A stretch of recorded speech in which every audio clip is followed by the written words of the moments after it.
Hi, welcome back to Mrs. O'Graham's Maths. We are looking at a practice paper for Level 3 Stats, and this is the one that is Apply Probability Concepts. It's usually referred to as the Concepts paper instead of the Distributions one. Okay, so let's take a look at what we have. So question 1, we have some information about a game that's being played by Mia and Tamati. And we want to work out what proportion of games that he started did Tamati win. Now, we want to summarize this information that we've got in a way that we can easily pick out the information that we want.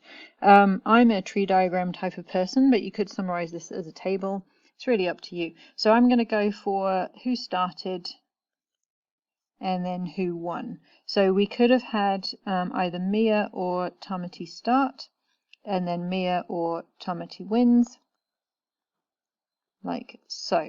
Now, we're told that they have a total of 32 games. Tamati started 15, so Mia must have started the rest of them.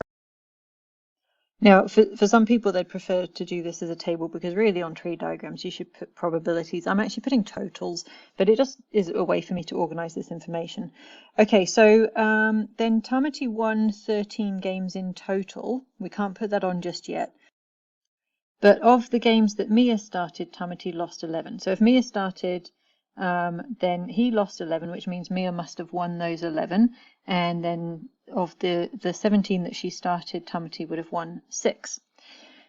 Then if we know that he won a total of 13 games, we can come back to that now. If he's won 6 when Mia started, then he must have won 7 when he had started. So then of the 15 where he started, then we've got to make 7 plus 8 there to make the 15. So Mia must have won 8 of those. Okay, so what proportion of games that he started did Tamati win? So of the ones he started, that was 15, he won 7 of them. So we've got 7 out of 15. Okay, now, are the events Tamati started the game and Tamati won the game independent? And it's important to note that this has to be backed up by calculation. You could actually do this one entirely in words, but the question has specified that it wants some mathematical calculations to back that up. Now, there are two ways to support whether something is independent or not. It's either looking at the probability of A and B, or it's looking at the probability of A given B. Now, with the one that we're looking at today, we're going to need to use the conditional probability. So the conditional probability says that the probability of A given B is equal to A if they're independent. So what that means is that if we applied the condition of B happening, then it wouldn't change the probability outcome for A. So meaning that it's not having an effect on the other one, so therefore they would be independent. So let's work out the probability that Tamati started the game and won the game. So what's the probability that he won given that he started? So if we look up here, we've just done this one. So started and then won. So given that he started, he won 7 of them, so that chance there was 7 out of 15. Now, what's the probability that he won, regardless of who started? Well, for that, we know that he won 13 of the games out of 32. Oops, 32. Now those two numbers are not the same. 7 over 15 is not equal to 13 over 32. Therefore, these events are not independent. Or in other words, it made a difference whether he started or not. What is the chance that Tamati loses all 3 of the next 3 games in which he starts? So going back to knowing that the probability of him winning if he starts is 7 out of 15, then the probability of him losing if he starts is going to be 8 out of 15. So if we apply that to the next 3 games, it'll be 8 out of 15 times 8 out of 15 times 8 out of 15, which equals 0.152 or 15%. Okay, now the assumptions, don't miss that bit. So identify one assumption required, calculate your answer. We are assuming that this probability remains the same, that each game is independent of each other, and so on. Then we have a risk comparison. So compare the risk of Tamati losing a game that Mia starts with his risk of losing a game that he starts. Now let's just put, we know that if he starts a game, his probability of losing is 8/17. And we want to compare that to his probability of losing if he doesn't start, so if Mia starts. So let's just go back and take a look at the figures there. So if Mia starts, his probability of losing will be that Mia won, so it'll be 11/17 there. And then we want a relative risk calculation to compare them. So usually, this one just says compare. Oftentimes you'll be asked to do which one is more times than the other one. This one's just a comparison, so it's a bit tricky to figure out which one you should divide by the other. But if in doubt, start with the bigger one and divide it by the smaller one. So we will do the risk of him losing if Mia starts, divided by the risk of him losing if he starts. And I've just realized I wrote that one as a 17 when it should be a 15. So we'll just fix that up. That comes to 1.21.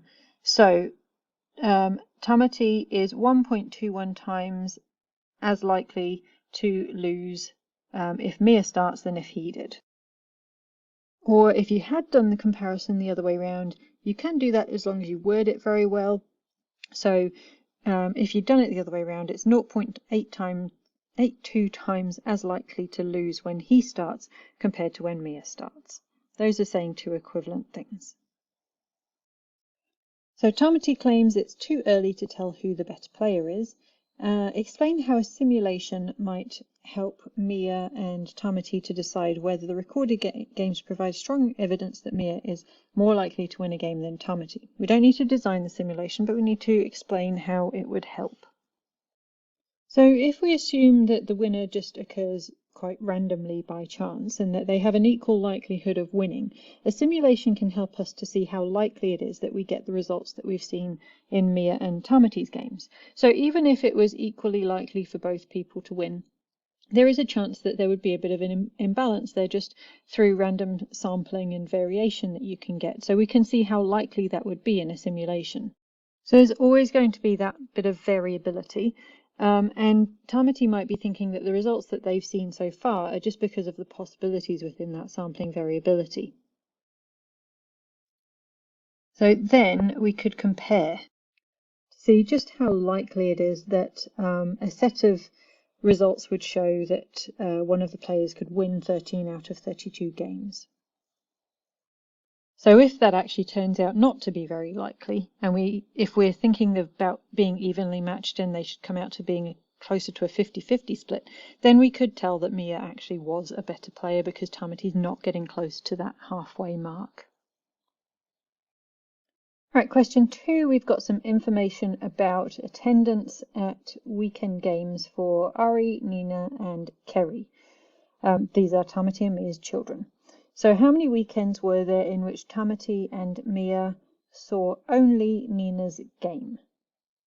Now we've been given a lot of information to summarize first of all. We've got some information about Ari's, Nina's and Kerry's. So we're looking at a three-way Venn diagram of the games that Tamati and Mia were able to get to. So if we go with Ari here, Nina and Kerry, and in there we'll put the games they were able to get to. Okay, so on 5 weekends they managed to attend all 3 games. So on 5 of those weekends, all 3 were covered. On 1 weekend they couldn't attend any, so we have a 1 outside of there, and I should have done a rectangle around this. And this is over 16 weekends, so we have a total of 16 possible. Okay, then we have, so we've done 5 weekends, we've done on 1 weekend. There were 8 weekends on which they saw both Ari and Kerry. So Ari and Kerry is in this area here, but we already have 5 in there. So that needs to add up to a total of 8, which means we have a 3 that can go in just here. All right, then they saw 11 of the games that Ari was in. Now I can't quite fill that in yet because we've got 2 spaces missing for Ari. We've got 11 games that Nina played, so the total of that circle needs to come to 11, and 10 that Kerry played. Can't do that one yet. We've got 2 spaces in Kerry's circle. There were no weekends in which Ari was the only game they saw. So we can put a 0 here and then go back and fill in some of those other pieces. Okay, so we've got 11 games that for Ari. We've got 8 already covered, so there must be another 3 just here. 11 games that Nina played, so the total, okay, across here, we're not going to be able to do it piece by piece. We're going to have to do a little bit of working out here. So I'm going to call this A, this B, and this C. Okay, so 11 games that Nina played. So B plus C must equal to 3 because we've got 8 in her circle already. The total for her circle needs to be 11, so B and C must add up to 3. And then on the Kerry circle, we've got 10 games in total. We've got 8 already covered there, so A plus B must equal 2. And the last bit that will help us is that there's 16 in total. So if we take 16, we take off the ones we already know about, then what we have left is that A plus B plus C has to add up to 4 so that we can make that total of 16. Okay, so A plus B is 2, so 2 plus C equals 4. Now that can give us that C is 2. So we have a 2 in here. In fact, just to leave my working, I'll leave that C equals 2. Then if we put that 2 back into this bit up here, B plus 2 has to be 3, therefore B is equal to 1. And A is also equal to 1 to make those ones add up to 4. Okay, now back to the question. How many weekends were there in which they saw only Nina's game? So the bit where we've got only Nina covered is 2. Okay, if a weekend is selected at random from those in which they saw Kerry's game, what's the chance they also saw Nina's? So we've got a conditional. We're looking for only Kerry's games.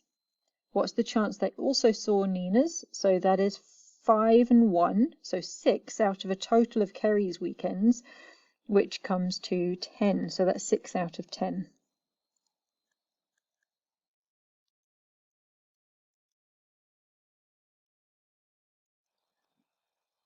Okay, discuss one factor to consider when using these figures to predict whether Tamati and Mia will make it to Ari's first game next season. So we need to think context here about the parents deciding where to go. There could be all sorts of answers here. So here's an example. They might not actually have all 3 children playing next season. If one of the others, or maybe even both of them, weren't playing, it would increase the chances of them going to Ari's first game. You could come up with all sorts of things here as well that, maybe Ari gets onto a better team and they're more invested in going to see her first game and seeing how that goes. There's multiple different things you could put here, but make sure you give the factor and also what impact it would have on the probability that you would predict. Right, part B, and we are looking at injuries in rugby statistics. So this is from 2005 to 2017, ACC claims in connection with injury. We want to know which age group has the highest number of ACC claims per player. So we need to work out that rate for each age group. So for each age group, we will do the number of claims divided by the number of players to work out that rate. Here they are. So the 21 to 30-year-olds have the highest rate.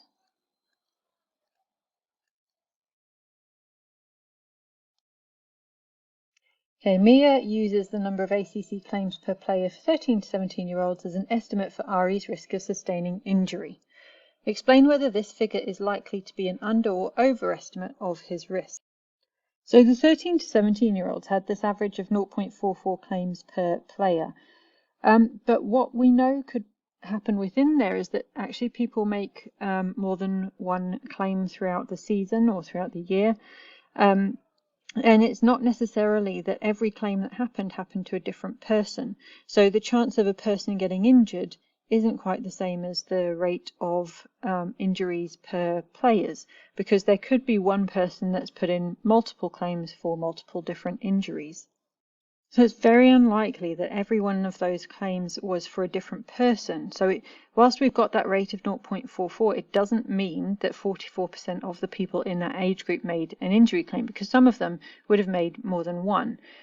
Using it like that would give an overestimate of RE's risk. It would be lower than 44% because some of them would have been making multiple claims to account for that 0.44 claims per player average. Question 3, we've got another game situation, different to the first one though. This one we've got some different options that you can take within your turn, what it costs in terms of actions, the chance of gaining different outcomes from that, and what you could gain. Okay, so for the first part, we want to show that the tend farm choice, the expected number of points you could win is 2.6. So on tend farm, you've got two outcomes. So the expected number of points we could get from that would be 0.8 times the outcome of 3 points. So we've got an 80% chance of getting 3 points, plus 0.2 for the 20% chance of gaining 1 point, which comes to 2.6. Right, Kerry has several different options for how to spend all 8 actions in this turn. For example, she could raid an opponent once and tend the farm twice. Which option provides the highest expected number of points? Okay, so let's look at what we could do here. We've already got the number of points she could expect to get if she tends the farm. That was in part 1. So the farm's expected points would be 2.6. For the next option, explore new territory. So let's say territory. The expected points there would be to do 0.6 times 8 and then 0.4 times 0. So we don't need to do that, but it's just 0.6 times 8, because obviously 0.4 times 0 gives 0. So for that one we get 0.48. And then the third option is raid opponent. Oh, hang on, multiplied that wrong. That should be 4.8. Right, raid opponent, the expected number of points she can have is going to be 0.6 times 12, and then 0.4 multiplied by minus 4 points. Okay, so 0.6 times 12 plus 0.4 times minus 4 points. That comes to 5.6. Now we need to consider with her 8 actions what she could do. So these cost an amount of actions. So she couldn't do just raid an opponent 5 times over because it costs some action points. So we've got 2, 3, and 4. I'm just going to put them next to these ones here so we can keep track of them all in the same place. So this is the cost for each one. So with her 8 points, let's see what she could do. She could do farm, farm, farm 4 times. So that would cost her 8 points. She could do a farm, a territory twice. That would also be your 8 points. She could raid twice. She could also do 1 raid and 2 farms. And she could do 1 raid and 1 territory. So the points you could get for each of those, that would be 4 times 2.6. So that's 10.4. This one would be a 2.6 plus 2 lots of 4.8. 2 raids would be 2 lots of 5.6. So that's 11.2. A raid and 2 farming would be to do 5.6, 2 times 2.6. and then a raid and a territory would be 5.6 plus 4.8. So the highest expected points, her best option is to go here, 12.2.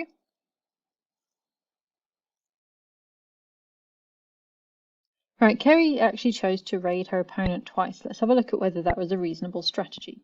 So if we scroll back up, raiding opponent twice has got an expected value of 11.2 points. So it is one of the highest ones. In fact, it's the second highest expected option. And if we look at what you can get from that, there is the possibility there of getting 12 points in total. So if she's at a point where she needs that many points, that might be the better option. So we have to bear in mind that even though we've got these expected values, things aren't going to come out exactly how the maths tells us every single time. It will over long term, but each roll of the dice or whatever it is that you're doing, you're going to have a likelihood and some variability within there. So these are our expected values, but it's not always how it turns out. So she might want to take that gamble if she needs a large amount of points. So let's write that down.